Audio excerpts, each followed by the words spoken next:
బాబు ఒప్పందాలన్నీ ఓ పక్కన 10 లక్షల కోట్ల రూపాయల దాకా అని డీటెయిల్డ్గా ఈనాడు జ్యోతి రాస్తే అవన్నీ ఉత్త ఒప్పందాలే అంటూ సాక్షి ఒకటి రాసుకొచ్చింది. ఇందులో 2014-19లో మొత్తం ఒప్పందాల విలువ 19 లక్షల కోట్లు. అందులో పరిశ్రమల శాఖ ఒప్పందాలు 7.68 లక్షల కోట్లు. పరిశ్రమల శాఖ ఒప్పందాల సంఖ్య 327, కార్యరూపం దాల్చిన ఒప్పందాలు 45, 13%.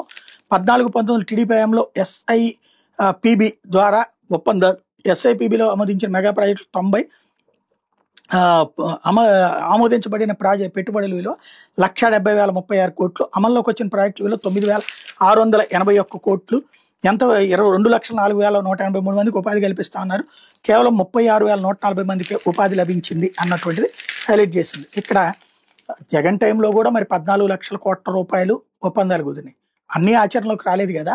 అందులో ఒక 70 వేల కోట్లు ఎంతో ఆచరణలోకి వచ్చింది. ముందు అసలు అన్ని లక్షల కోట్ల ఒప్పందాలతో అన్ని లక్షల కోట్లు వచ్చేస్తాయని ప్రజలు కూడా అనుకోవట్లేదు. బట్ ఒక డెవలప్మెంట్ అనేది ఒక ప్రాసెస్.